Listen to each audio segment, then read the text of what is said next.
En Afrique, parfois, ce n'est pas la mort qui finit une personne, c'est l'héritage qui finit toute une famille. Assieds-toi, je t'explique comment.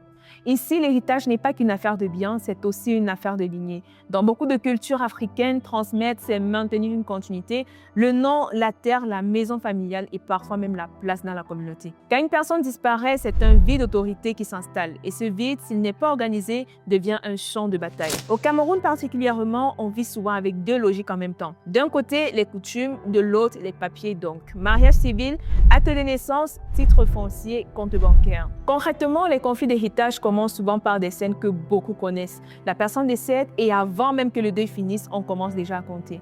La maison, le terrain, la voiture, le commerce. Les enfants, par exemple, pensent que tout leur revient. Mais la famille élargie intervient parfois avec des phrases comme « ton père n'était que gardien ». Et la veuve se retrouve au milieu, parfois soutenue, parfois accusée. Le pire, c'est que ces conflits cassent plus que des liens. Ils cassent la confiance, ils cassent des familles. Et ce sont surtout les femmes et les enfants qui en payent le prix. La solution, ce n'est donc pas de choisir coutume contre modernité. La solution, c'est d'organiser. Parce qu'au final, l'héritage, ce n'est pas juste ce que tu laisses derrière toi. C'est ce que tu laisses comme paix ou comme guerre. Et c'est pour ça que je te dis,